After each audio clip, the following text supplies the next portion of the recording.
بسم الله الرحمن الرحيم. الحمد لله رب العالمين والصلاة والسلام على أشرف الأنبياء والمرسلين أما بعد فأستعيذ بالله من الشيطان الرجيم بسم الله الرحمن الرحيم. السلام علیکم ورحمۃ اللہ وبرکاتہ. عزیز طلبہ کرام، امید کرتا ہوں احباب خیر سے ہوں گے. انشاءاللہ آج ہم تفسیر جلالین کے درس نمبر 339 میں سپارہ نمبر 20 سورہ قصص کی منتخب کردہ آیات 39 سے لے کر 42 تک پڑھنے کی سعادت حاصل کریں گے، جن میں کلام باری تعالی و کلام مفسر کا ترجمہ ہوگا. کلام مفسر کی تشریح و توضیح کرنے کی سعادت حاصل کریں گے اور ساتھ ساتھ ترکیبی و تفسیری اغراض و فوائد کو ذکر کرنے کی کوشش کریں گے. تو آئیے طلبہ کرام بلا تاخیر بڑھتے ہیں اپنے آج کے درس کی طرف. بسم اللہ الرحمن الرحیم. رب تعالی نے ارشاد فرمایا وَاسْتَكْبَرَ هُوَ وَجُنُودُهُ فِي الْأَرْضِ بِغَيْرِ الْحَقِّ وَظَنُّوا أَنَّهُمْ إِلَيْنَا لَا يُرْجَعُونَ. اور فرعون اور اس کے لشکر نے دنیا میں ناحق سر اٹھا رکھا تھا اور یوں سمجھ رہے تھے کہ ان کو ہمارے پاس لوٹ کر آنا ہی نہیں ہے. یرجعون کے حوالے سے بتا رہے ہیں کہ معروف اور مجہول دونوں قراءتیں ہیں. اسے یرجعون بھی پڑھا گیا ہے اور یرجعون بھی پڑھا گیا ہے. امام نافع اور حمزہ نے اسے یرجعون پڑھا ہے اور بقیہ قرائے کرام نے اسے یرجعون پڑھا ہے. فَأَخَذْنَاهُ وَجُنُودَهُ فَنَبَذْنَاهُمْ فِي الْيَمِّ فَانظُرْ كَيْفَ كَانَ عَاقِبَةُ الظَّالِمِينَ. ہم نے اس کو اور اس کے لشکر کو پکڑ کر دریا میں پھینک دیا، دریائے شور میں، چنانچہ وہ غرق ہو گئے. سو دیکھیے ظالموں کا انجام کیسا ہوا جب وہ ہلاکت کی طرف چلے. وَجَعَلْنَاهُمْ أَئِمَّةً يَدْعُونَ إِلَى النَّارِ وَيَوْمَ الْقِيَامَةِ لَا يُنصَرُونَ.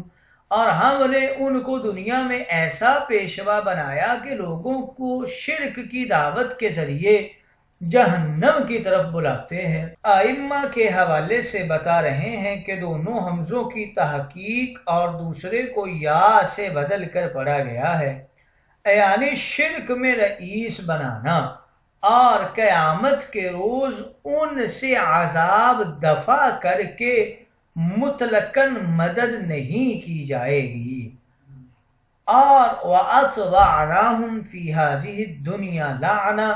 اور ہم نے اس دنیا میں بھی ان کے پیچھے لعنت و رسوائی لگا دی ہے. وَيَوْمَ الْقِيَامَةِ هُمْ مِنَ الْمَقْبُوحِينَ.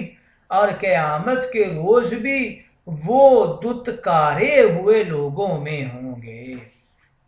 آئیے طلبہ کرام ترجمہ کے بعد بڑھتے ہیں آج کے درس کی تشریح و توضیح کی طرف. اللہ رب العزت نے ارشاد فرمایا فرعون اور اس کے لشکر نے ناحق زمین میں تکبر کیا اور انہوں نے یہ گمان کیا کہ وہ ہماری طرف لوٹائے نہیں جائیں گے. سو ہم نے فرعون کو اور اس کے لشکروں کو پکڑ لیا، پھر ہم نے ان سب کو دریا میں ڈال دیا. سو دیکھیے ظالموں کا انجام کیسا ہوا. اور ہم نے ان کو کافروں کا امام بنا دیا جو لوگوں کو دوزخ کی طرف بلاتے ہیں اور قیامت کے دن ان کی کوئی مدد نہیں کی جائے گی. اور ہم نے اس دنیا میں بھی ان کے پیچھے لعنت و رسوائی کو لگا دیا ہے اور قیامت کے دن وہ بدحال لوگوں میں سے ہوں گے. ان آیات مقدسہ میں اللہ تعالیٰ نے فرعون کے کفر اور اس کی سرکشی کو بیان کیا ہے یعنی جب فرعون نے سب لوگوں کو جمع کر کے ان میں اپنی الوہیت کا اعلان کیا تو سب نے اس کو اپنا معبود مان لیا اور اس کی اطاعت کی، اس لیے اللہ رب العزت نے اس سے انتقام لیا اور اس کو دنیا والوں کے لیے عبرت کا نشان بنا دیا۔ فرمایا کہ فرعون اور اس کے لشکروں نے ناحق زمین میں تکبر کیا تھا اور انہوں نے یہ گمان کر لیا تھا کہ وہ ہماری طرف نہیں لوٹائے جائیں گے، یعنی انہوں نے زمین میں فساد برپا کیا اور کمزور لوگوں پر ظلم کیا، اور ان کا یہ عقیدہ تھا کہ نہ قیامت نے آنا ہے اور نہ ہی حشر ہوگا۔ فصب علیہم ربک سوط عذاب ان ربک لبالمرصاد، آخر کار آپ کے رب نے ان پر عذاب کا کوڑا برسایا، بے شک آپ کا رب ان کی گھات میں ہے۔ اسی وجہ سے اس آیت مقدسہ میں فرمایا کہ ہم نے فرعون اور اس کے لشکروں کو پکڑ لیا، پھر ہم نے ان سب کو دریا میں ڈال دیا۔ علامہ قرطبی نے لکھا ہے کہ یہاں سمندر پر دریا کا اطلاق مجازن ہے، کیونکہ فرعون کو بحر کلزم میں غرق کیا گیا تھا، یعنی ایک دن صبح کے وقت ہم نے ان سب کو سمندر میں غرق کر دیا اور ان میں سے کوئی بھی زندہ نہیں بچا۔ اور پھر آگے فرمایا کہ دیکھیے ظالموں کا انجام کیسے ہوا، ہم نے ان کو کافروں کا امام بنا دیا ہے جو لوگوں کو دوزخ کی طرف بلاتے ہیں، یعنی جو لوگ خدا کے منکر ہیں وہ دہریے ہیں اور رسولوں کی تکذیب کرتے ہیں اور فرعون کے راستہ اور اس کے طور طریقہ پر چلتے ہیں، ہم نے فرعون کو ان کا پیشوا بنا دیا۔ اللہ رب العزت نے ان پر لعنت کی اور اس کے فرشتوں نے بھی ان پر لعنت کی اور رسولوں کے پیراکاروں اور مومنوں نے بھی ان پر لعنت کی، اور قیامت کے دن ان کی کوئی مدد نہیں کی جائے گی اور قیامت کے دن وہ بدحال لوگوں میں سے ہوں گے۔ قتادہ نے کہا کہ یہ آیت اس آیت کی طرح ہے، وَأُتْبِعُوا فِي هَذِهِ الدُّنْيَا لَعْنَةً یوم القیامت بِأَثَرْ رِفْضُ الْمَرْفُوض، ان پر اس دنیا میں بھی لعنت کی گئی اور آخرت میں بھی ان کو کیسا برا انعام دیا گیا۔ صدی روایت کرتے ہیں جب فرعون نے بلند قلعہ بنا لیا تو فرعون اس قلعہ پر چڑھا اور آسمان کی طرف تیر پھینکے، وہ تیر خون میں ڈوبے ہوئے واپس کر دیے گئے تو فرعون نے کہا معاذ اللہ، میں نے موسیٰ کے معبود کو قتل کر دیا ہے۔ خلاصہ کلام یہ ہے کہ جب حضرت موسیٰ اور حضرت ہارون علیہ السلام نشانیاں لے کر فرعون کے پاس گئے تھے تو انہوں نے اسے جھوٹا اور جادو کہہ دیا تھا۔ پہلے تو فرعون نے درباریوں کے سامنے ڈھینگ ماری کہ دنیا میں میرے علاوہ دوسرا خدا کون ہے۔ اس میں شک نہیں کہ فرعون خود مختار اور مطلق العنان جابر بادشاہ تھا، اس کی زبان سے صادر ہوئے فیصلے کی اپیل کی بھی کہیں گنجائش نہیں تھی، وہ سب کچھ اپنے اختیار سے کر سکتا تھا، اسی کو وہ اپنی خدائی سے تعبیر کر رہا تھا۔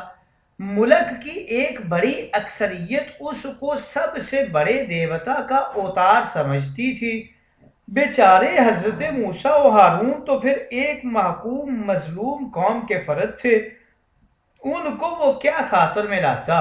فراعین مصریوں کے عقیدہ میں خدائی اوتار تھے اور بادشاہ سب سے بڑے دیوتا سورج کا ترجمان ہوتا تھا، اور اپنا روب جمانے کے لیے اور لوگوں کو دھوکہ اور مغالطہ میں ڈالنے یا محض دفع الوقتی کے لیے اپنے وزیر حامان کو اس نے یہ حکم دے دیا تھا کہ ایک اونچا مکان بناؤ میرے لیے تاکہ میں موسیٰ اور اس کے خدا کو دیکھ سکوں۔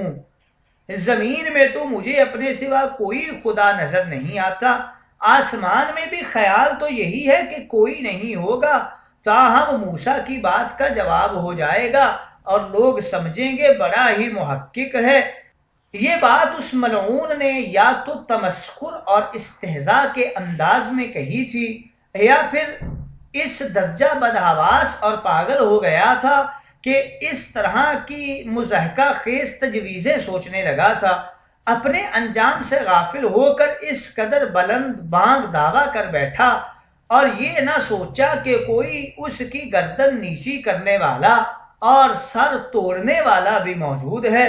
بالآخر خدائے قہار نے دنیا کو عبرت کا تماشا دکھلانے کے لیے لاؤ لشکر سمیت فرعون کو بحر کلزم میں ڈبو کر ہمیشہ کے لیے اس کا قصہ ختم کر دیا۔ یہ تو اس کا دنیا کا انجام تھا، لیکن جس طرح یہاں وہ سرکش اور برگشتہ لوگوں کے پیش رہے، وہاں بھی دوزخیوں کے آگے امام بنا کر رکھا جائے گا۔ دنیا میں گمراہی کی قیادت کا انجام تو یہ ہوا کہ سب کی زبان پر ہمیشہ لعنت رہی، کوئی انہیں اچھا کہنے والا نہیں ہے۔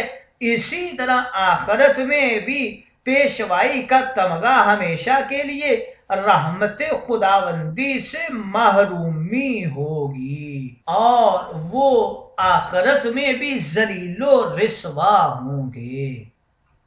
آئیے طلب کرام تشریح و توضیح کے بعد پڑھتے ہیں اغراض و فوائد کی۔ فانظر کیف کان عاقبۃ الظالمین کے حوالے سے بتا رہے ہیں حضور علیہ الصلوۃ والسلام کو خطاب ہے یا پھر عام طور پر سبھی امت کو خطاب کیا گیا ہے۔ ائمہ کے حوالے سے ذکر کر رہے ہیں، اس میں دوسرے حمزہ کو یا سے بدلنے کی قراءت کسی کی نہیں ہے، صرف عربیت کے لحاظ سے مفسر علام نے اسے بیان کر دیا ہے۔ من المقبوحین کے حوالے سے بتا رہے ہیں کہ اس میں چند ایک صورتیں بن سکتی ہیں۔ یوم القیامت کا تعلق مقبوحین سے ہوگا، الف لام موصول ہو یا نہ ہو۔ دوسری صورت یہ بیان کرتے ہیں کہ اس کا تعلق محذوف کے ساتھ ہوگا، اس کی تفسیر مقبوحین سے ہو رہی ہے۔ تیسرا قول اس میں یہ پیش کر رہے ہیں کہ یوم القیامت کا عطف فی ہذہ الدنیا پر ہو، یعنی وَأَتْبَعْنَاهُمْ لَعْنَةً وَيَوْمَ الْقِيَامَةِ۔ چوتھا قول اس میں یہ کر رہے ہیں کہ تقدیر مضاف لعنہ پر عطف کیا جائے گا، یعنی وَلَعْنَ یوم القیامہ۔ مقبوح کے معنی مردود کے ہیں یا برا نشان، جیسے چہرہ کی سیاہی، آنکھوں کی نیل گوئی وغیرہ۔